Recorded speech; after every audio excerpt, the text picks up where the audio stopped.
So for Angel Jones, what is failure? Failure for me is not taking that risk. I love that phrase of it's more of a risk not to take a risk. Growing up as a white South African, very conscious that we were a failure. This is bad. Very clear that our flag was wrong, our government was wrong. We were failed. I was living in a failed country. When Mandela was released, I was at university. It felt like permission now almost to be relevant, and a massive amount of guilt. Finding when I sometimes said, well, I felt that I was set free. People going, well, actually, excuse me, you're a white privileged South African, and having to try and combine that feeling of certainly having benefited, but also, was I a failure myself trying to latch on to the new South Africa? I moved to London. I worked in London for 7 years with the Saatchi brothers in advertising. And I used to write letters back home all the time. And I used to, when I said, my parents' address and, in Johannesburg, and then I used to say new South Africa. I used to put new in a starburst. When I was in that freezing cold sea of South Africans standing in Trafalgar Square, when Nelson Mandela was there on the steps in the late 90s, on the steps of the embassy, looking over all of us South Africans, and he said, I love you so much, I want to put you in my pocket and take you home. I just burst into tears. And I think I'd had that feeling of, here I was abroad, it was going well, working in London in advertising, but there was almost as if there was this perception that you were a failure if you returned home. But hearing him say that, sort of looking around at all of these people, most of us in tears going, what are we doing here? And I think that's what planted the seed for Homecoming Revolution, was to come home, tell the stories of other people who'd returned, to say you're not a failure if you returned home. You're a pioneer, you're a revolutionary, you're an entrepreneur. Cheers to Angel Jones, advertising powerhouse and the visionary behind Homecoming Revolution. She's here to talk about the failures that shaped her and how they ignited her mission to bring African talent back to the continent, not as a return, but as a rise. Angel, you are here. Thank you so much for having me. It was Oh so wow, great to get your invitation. I'm so happy that you said yes. What made you say yes to talking about failure? It's just such a fascinating, juicy subject. It's like, oh my gosh. And I think the opportunity to be able to share stuff that you'd be interested enough to know about it, couldn't resist it. I think it's such a crucial topic. And the idea that maybe what I've learned could be interesting for other people to hear. Absolutely. That's why I'm so passionate about doing this. Wonderful what you're doing. Our starting point is the definition of failure. So for Angel Jones, what is failure? So I think in a nutshell, bizarrely, I think failure for me is not taking that risk. I love that phrase of it's more of a risk not to take a risk. And I think growing up as a white South African, very conscious that we were a failure. This is bad. Very clear that our flag was wrong, our government was wrong. We were failed. I was living in a failed country, and I think so. When Mandela was released, I was at university. It felt like permission now almost to be relevant, and a massive amount of guilt.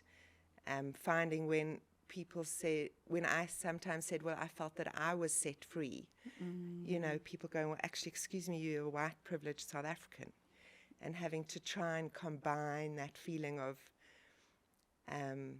certainly having benefited, but also, was I a failure myself trying to latch on to the new South Africa? I moved to London. I worked in London for 7 years with the Saatchi brothers in advertising. And I used to write letters back home all the time. And I used to, when I said, my parents' address, and in Johannesburg, and then I used to say New South Africa. I used to put new in a starburst. This was the thing. So when I was in that freezing cold sea of South Africans standing in Trafalgar Square, when Nelson Mandela was there on the steps in the late 90s, on the steps of the embassy, looking over all of us South Africans. And he said, "I love you so much. I want to put you in my pocket and take you home." I just burst into tears. And I think I'd had that feeling of, here I was abroad. It was going well, working in London in advertising, but there was almost as if there was this perception that you were a failure if you returned home. I can imagine. As if you couldn't hack it abroad. Yeah. But hearing him say that, sort of looking around at all of these people, most of us in tears, going, what are we doing here? And I think that's what planted the seed for Homecoming Revolution, was to come home, tell the stories of other people who'd returned, to say you're not a failure if you returned home. You're a pioneer, you're a revolutionary, you're an entrepreneur. And I can imagine at the time the importance of bringing skills back home in order to participate positively, to build the economy, to create opportunity in a way that would be a positive gain for everyone participating, and being a part of something that's significant is inspiring and motivating. How do you, I want to tap back into this feeling of guilt you talk of. How do you, as Angel, convert guilt into something that drives you positively? So, I'll tell you about my major big guilt thing as a mother, which we can certainly get to.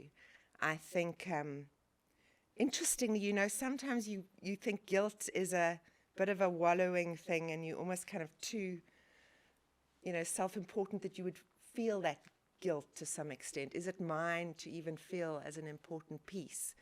I do feel a lot of it, I was deliberately maybe overcompensating. How when certainly, I'm sure I still do it, quite ingratiating, wanting to be friends with everybody, wanting to make sure that, I was seen to be a liberal, forward-thinking person, and,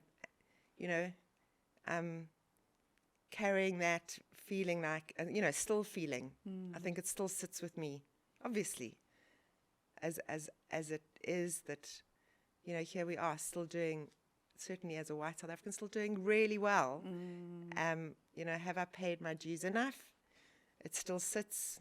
I don't know if the homecoming piece has been enough to kind of talk about that. I believe it's almost a selfish thing. I returned home. I wanted to tell everybody how great it was by telling other people's stories. Was it as selfless as it supposedly seemed? I don't know.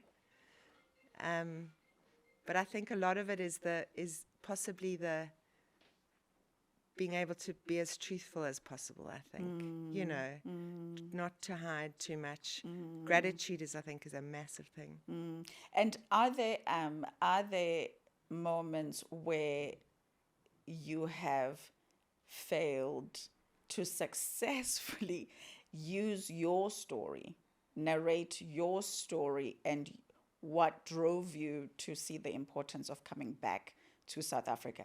Are there moments where that story doesn't successfully convert expats, people who've left to work overseas, to come back to South Africa or to any of the African countries that Homecoming Revolution is connected to?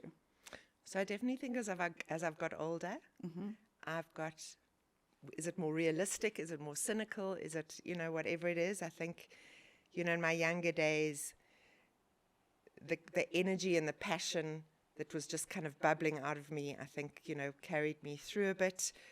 And when we started Homecoming Revolution as this platform to encourage Africans to return, our economy was growing. We were at sort of 5-6%. So there were jobs everywhere. And it was easy to say, come home, build something, even if you start your own business, because the economy needed you and wanted you.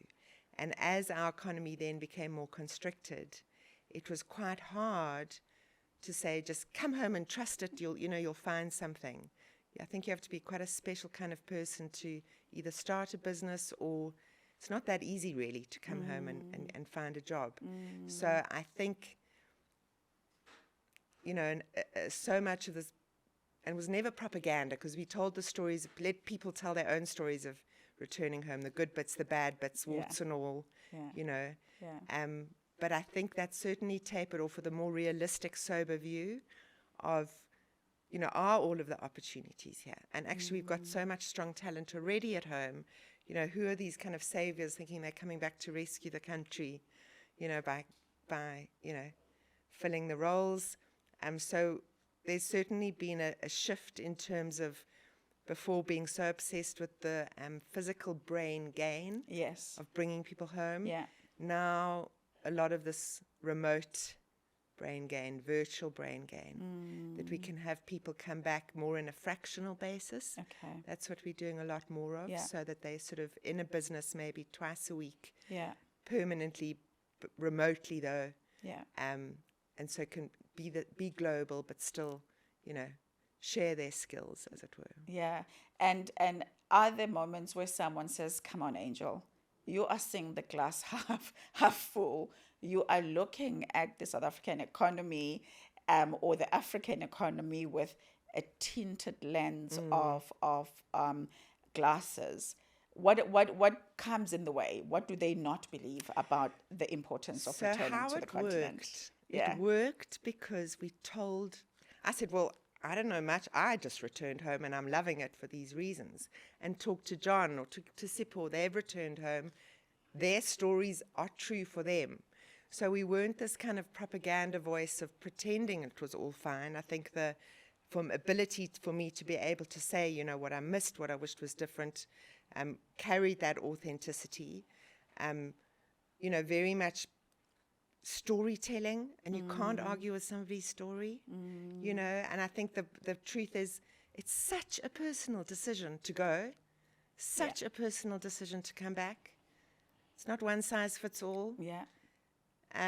We often say, if you do have the opportunity, go and see. If you've got the resources and the money and you're able to go and see, because you'll realize, actually, the grass is greener at home.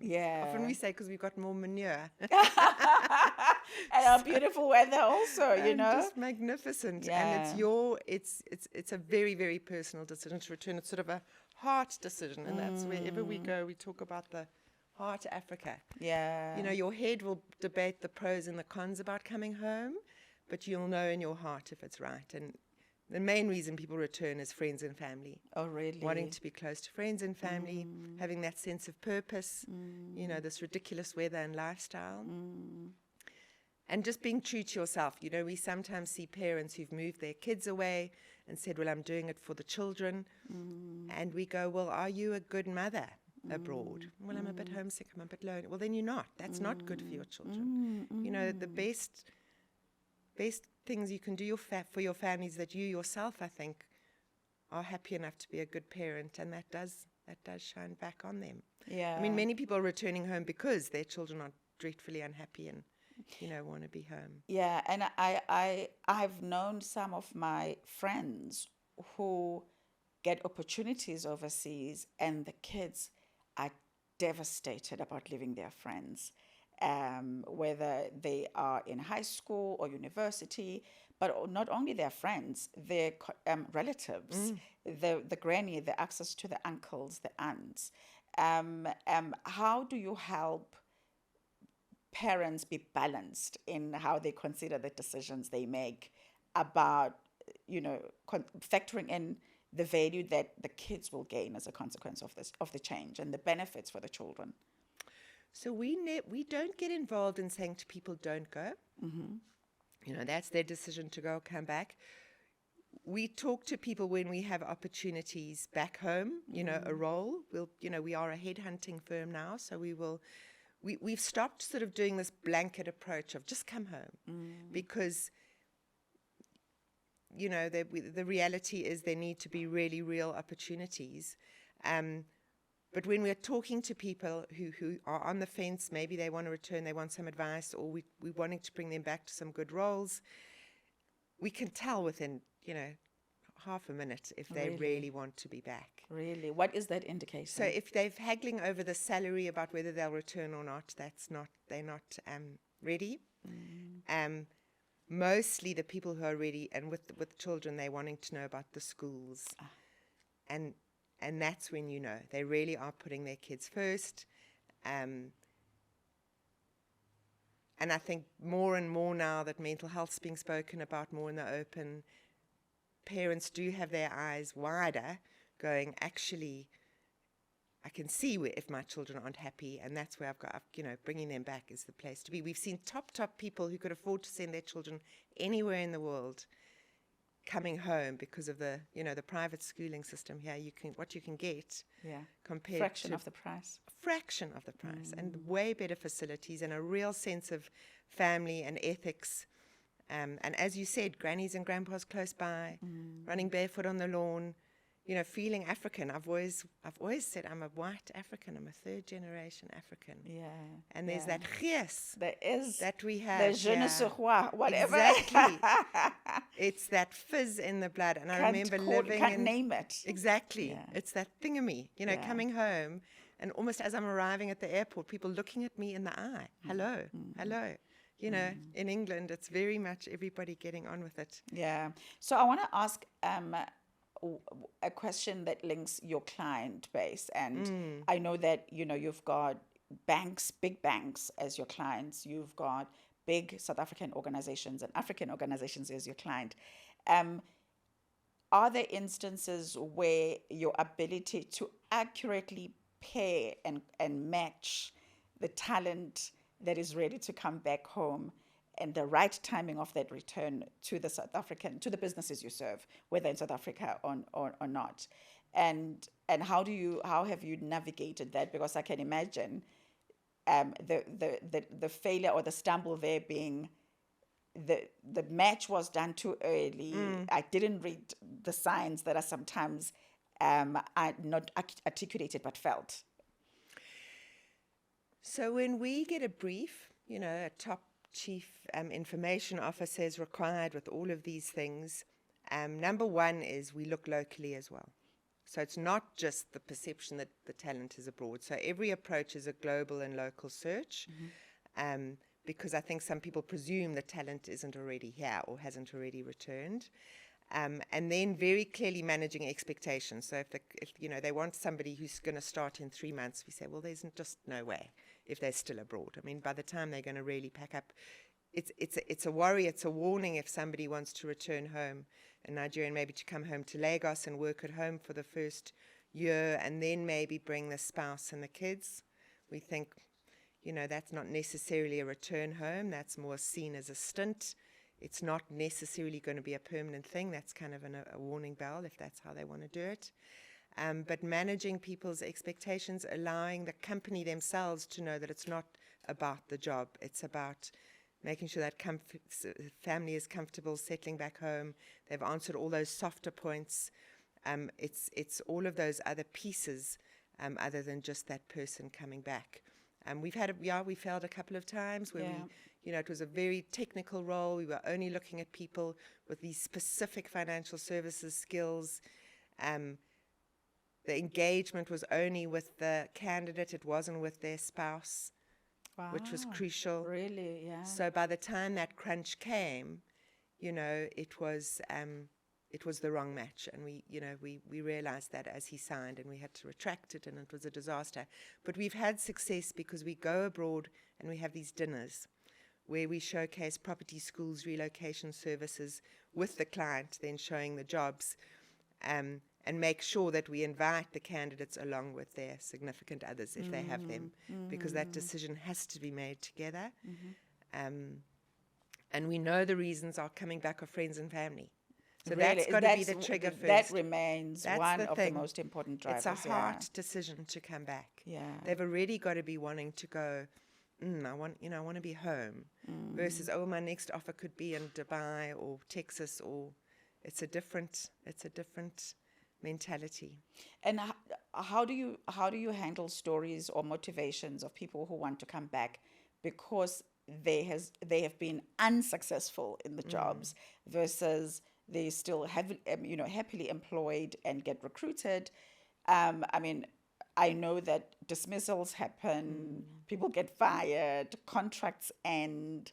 So how do you extract and give people a sense of comfort in telling their stories as, opportunity came to an end, or we didn't come to an agreement with my employer, we had to go our separate ways?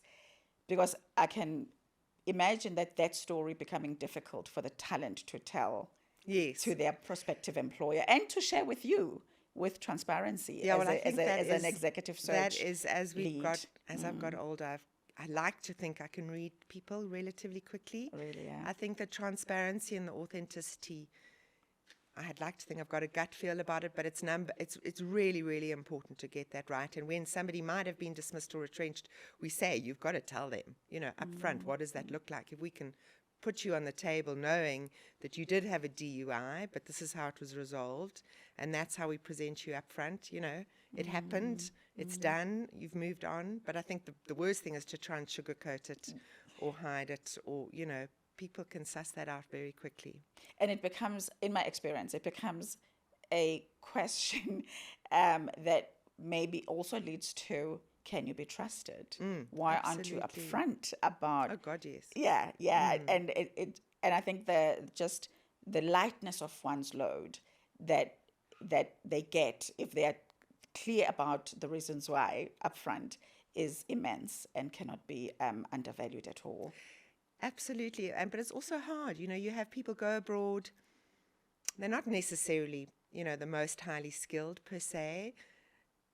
And interestingly, people will take a far more menial role abroad. It's hysterical to see. And then that doesn't work out. Or, now what? And how much of a actual counselor can you be to them as well?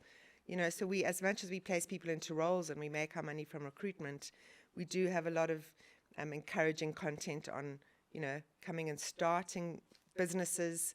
But even then, it's, there's a lot of red tape there. We're working with the government to try and ease a lot of that. So I think the biggest learning is that it's almost on an individual basis. People's truths are their truths. They're not some blanket statement, blanket way of how to, help people home. But, we hear people go, well, abroad, I could make old friends, but I could make new friends, but I couldn't make old friends. And those kinds of statements of, I wanted to be at home building my own economy instead of somebody else's. Those are very, very powerful motivations that probably underlie everything. And that's, you should trust that and listen to that and find your way through.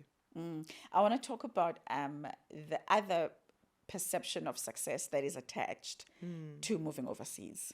It is seen as a glamorous opportunity when friends are packing containers, packing up their houses to go overseas to earn in a foreign currency. There's that level of sometimes we just, we admire them. We're like, oh, how lucky you are to make earn your salary in a dollar currency or a pound currency. And the opposite of that is when the time to move back comes for those we've seen as successful as they move overseas. There's some shame sometimes that is attached, because some of us are like, oh, you weren't successful, you didn't integrate well, it means you failed. How do you help people navigate that psychological interpretation that could be a barrier to the excitement they feel about coming back home? So on the one hand, it always looks so easy to go, and people do. They'll put on a brave face and here I am, and they'll only post, on social media the good bits. So a lot of storytelling of other people's true stories of when they were abroad, how hard it was to settle in, how, it's, and also communicating to people here that it's hard work either way. But once you're there and you are feeling, maybe I've made a mistake, that it's the permission to have made a mistake. So again, with the storytelling. So for example, Paul Harris, who's the co-founder of the first RAND group, He was one of our and still is a big investor in what we do. He tells a story of he's living in Australia and, driving along in the traffic and, just suddenly looking, going, what am I doing here? And here's a man who could be anywhere in life. He could choose to live wherever, deciding, actually, this is, I want to be home. So it's giving other people permission to do that by reading other people's stories of that. But, I mean, we laugh, in Nontokozo. There's some of these candidates I interview, and they've got like a real American accent. Go, well, how long have you been in the States? So they've been 3 months or 6 months. And I'm like, that is one of my real pet peeves for what, people coming home and still having this, accent when they've hardly been abroad. Yeah. So that is kind of trying to keep that stigma, or that, supposed advantage of having had that exposure. I think coming home also isn't easy. You come home and lots of your peers have already, bought that first house or doing further things and aren't as, you are a bit removed. So I think it's just a lot about true warts and all stories of people navigating their own journeys, which are messy. That there's just not one facade or one way of doing it. Yeah, I've had a few friends go overseas and come back. The most recent one is maybe a friend who came back about 2 months ago. He texted me. He's in the advertising business, and I remember not being sure emotionally how to react to the fact that he's saying I'm back. If I should be like, great for coming back, or what happened? Where did you not succeed? How did you fail? So how would you advise those who are socially connected to people coming back, as in terms of how to positively receive our network and our friends and our colleagues when they're returning back home? So it's interesting. We see people then who, wanting to come back, and there's kind of a sense of bravado because maybe they are feeling like a failure, even though, they're not, but they're feeling like it. So there's a sense of bravado, and it's almost like, I'm coming home to rescue South Africa, and a lot of our communication with them is, guys, we're actually doing fine. Relax we actually about that. are fine. You're not the big savior. So warning them on that. Educating people at home to go, coming back is hard. People have moved on, they're doing their own thing. Settling in is a piece of it. Is there that guilt attached to the fact that they left in the first place? But I think the real thing is just be yourself. Everybody's trying to figure it out their own way. I love this metaphor of, we're all in our own movie. So imagine you sitting there, you've got Nontokozo on the back of your director chair, you directing, you seeing this, you sitting in your director chair, seeing it back at me with this soundtrack. I might have a more of a sad one, you might have a more buzzy soundtrack going on in your head. So everybody's literally directing their own movie the way they see it. And I think the biggest learning, I think, as we've been doing more and more of this work, there is not a one size that fits all. I think it's about listening and living in your truth. That really, I think South Africans are very good at, being kind to each other and hearing each other and, listening to each other's differences and just kind of getting on with it and wanting to kind of get to the truth quite quickly. You compare it to a lot of, especially in England, it's very kind of superficial and protective and, we don't go deep. Yeah. So let's say I am sitting in the car somewhere in Europe and I phone you, Angel, and I say, I am struggling to narrate the story of my coming back home. Help me reframe the story so that it doesn't become a step back, and help me tell it in a way that shows this is a step up, it's a positive move. What would be the 3 things you tell me to think about on that phone call? I mean, obviously, how important your skills are to build your own economy instead of somebody else's. That global exposure that you're bringing home to people being so important. Certainly, being authentic, telling it like it is. If you moved all the way there and it was a bit too cold, say that, live in your truth there. But also, we actually have this map, and it's it's a world map, but it's where the tip of South Africa is at the top. Because why do we have to look at a map that, so it says sort of change your perspective and you're on top. Yeah. So that it's sort of it's Africa like that, upside down. So we are on the top, but everything's labeled sort of Johannesburg, Lagos, UK, all of it this way up, so that we are looking at it differently. The potential here is crazy. The diversity here, the ability to get things done. Internationally, when I wanted to try and do something, I'd sort of pitch it and they go, no, that's not how we do it. It's never been done that way before. And you pitch it here and go, oh, that's never been done before. Different approaches. So I think enough to say to them, who's to say that Western world? I mean, look at it now. God. I think one of the best places to be right now is South Africa. And South Africa, the continent is just... Yeah, and it's the potential. I think it's, take those challenges, every single challenge is an opportunity to actually do something about that. One of the things that usually help me reframe is what would go right. What would go right if I make this decision? And I think it's in expressing the things and focusing my mind on what would go right that becomes an enabler in me reframing the story that I'm needing to shift from telling myself. I want to talk to Angel, the mother, because I know you love your family. I've seen you talk about your family in some of the videos that are online. What do you teach your children actually about failing and how it helps their development and their growth in life? So I want to start that by telling you about my biggest failure. Tell me. As a mother, I'm nearly losing my daughter. She was 13 with unbelievably dangerous depression, and I failed her because I didn't see it. I didn't notice it. She was this A-lister, all the sports, all the prizes, all the subjects, popular, smiley. I was running my ad agency and then homecoming, and I had au pairs. It was her and then her brother below her.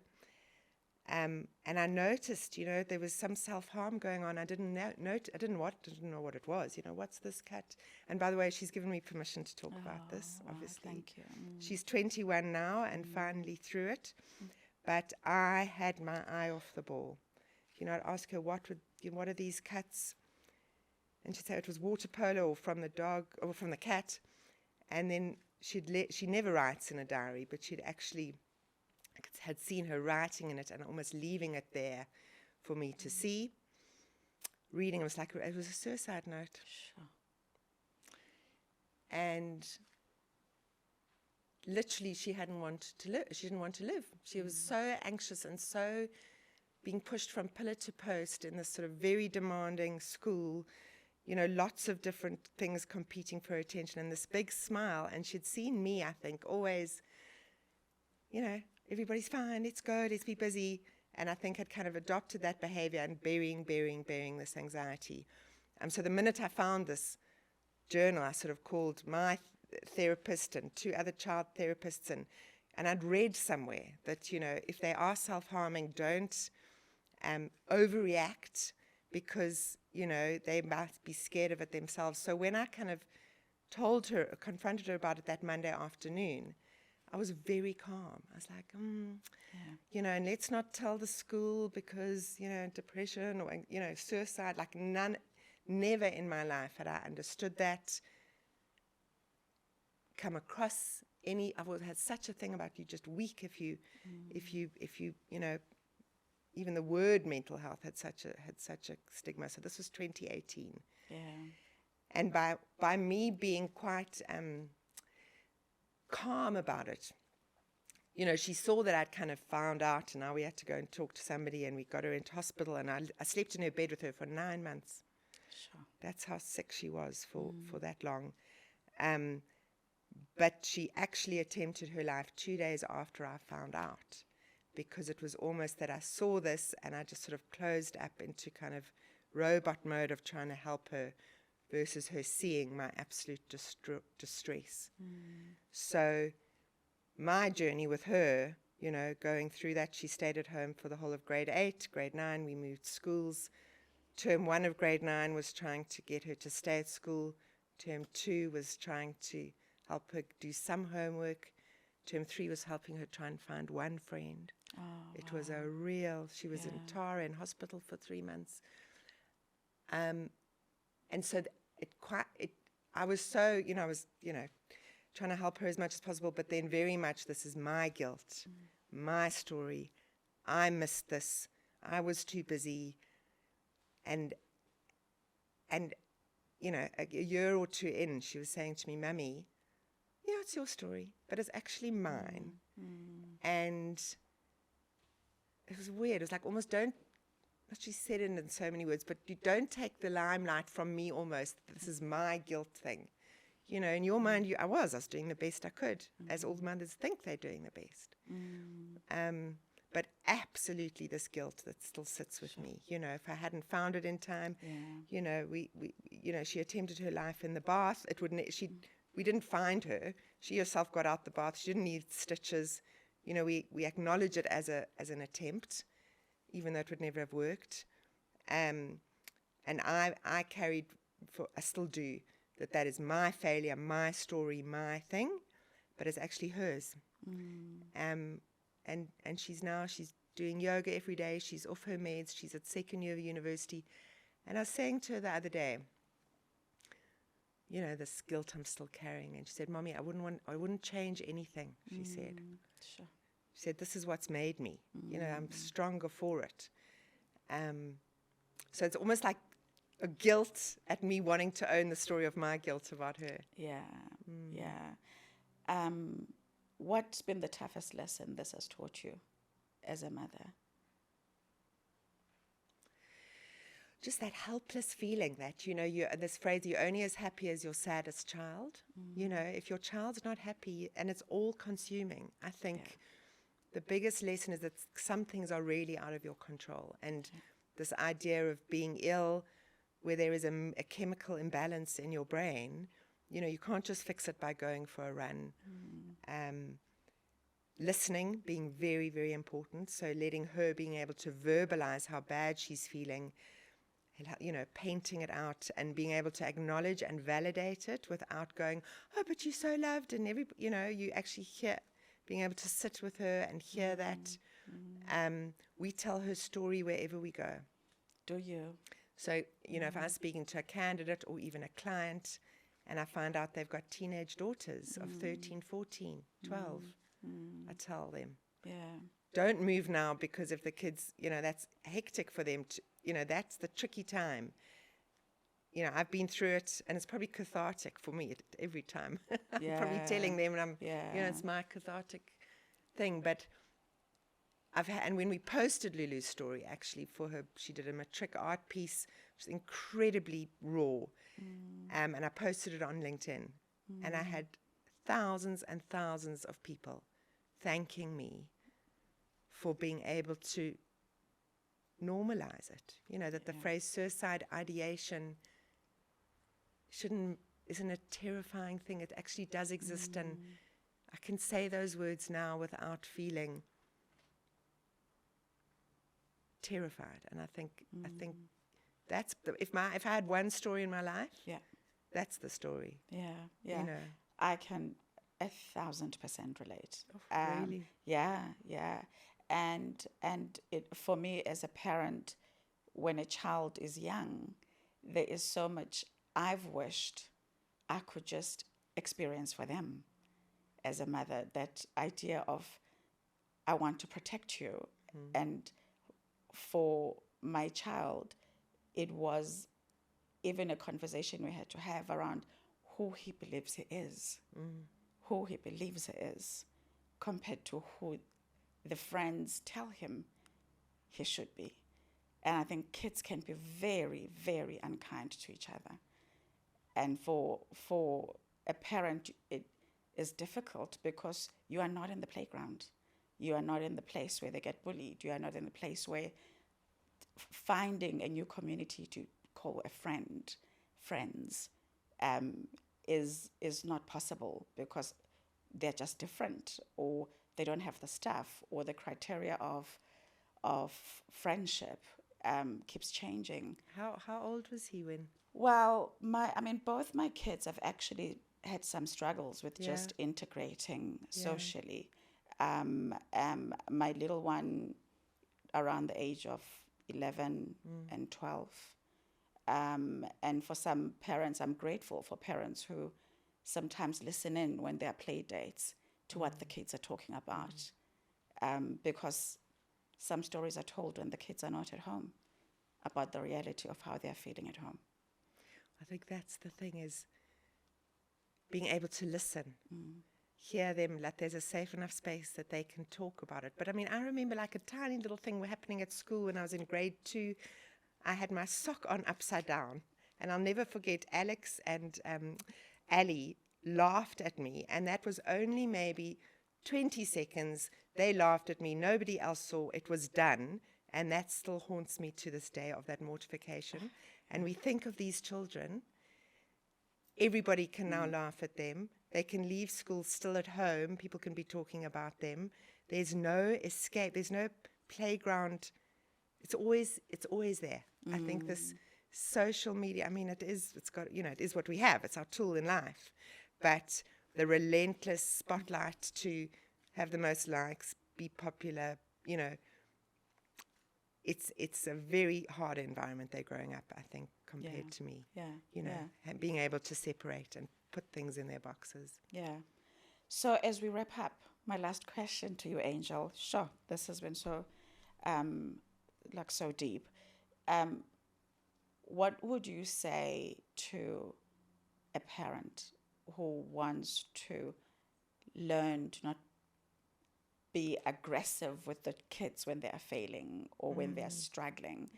What would you say that parent must be aware of so that they can focus on the important things and not the superficial markers of success? Yeah, it's so obviously to tell them about, the mental health stats out there of children feeling under pressure.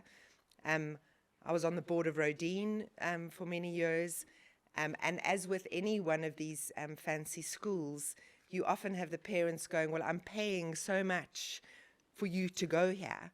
I need to see the results. It's almost like this transactional thing, and this child is now, left with this feeling of, oh God, I have to deliver. So I think I think again, it goes down to storytelling. This is what happened to me. This is how you should be able to frame it. But I think until it's happened to a parent, and still their own child has gone, I'm in trouble, I'm ill, my life could be in danger. Until you've been there, I think parents do believe, oh, never my child, or if I'm tough enough on them, they'll deliver. So maybe it's just listen more and make it a safe space to hear them. And if they tell you something freaky, don't freak out, kind of, hear it. I think there's lots and lots of parenting skills. What saved us was my husband and I went to a counsellor every week to figure out how to help Lulu, because we were on different pages. Is the child manipulating us? Is she throwing a tantrum? So I think get help where you can. Learn as much as you can. Know that they're doing their absolute best. Don't think, your own success is in them. It's so much easier said than done. Yeah. Love that. Don't think your own success is in them. Cheers to failure with Angel Jones. Let's talk about it. My goodness. What a beautiful conversation. If you've enjoyed this podcast, please won't you do me a favor? Click the subscribe button as well as the notifications button so you know when we've got new content on our YouTube channel. And share it with your friends, whoever you believe needs to know that failure doesn't mark the end, but is filled with beautiful, glorious lessons we all need to have. Thank you.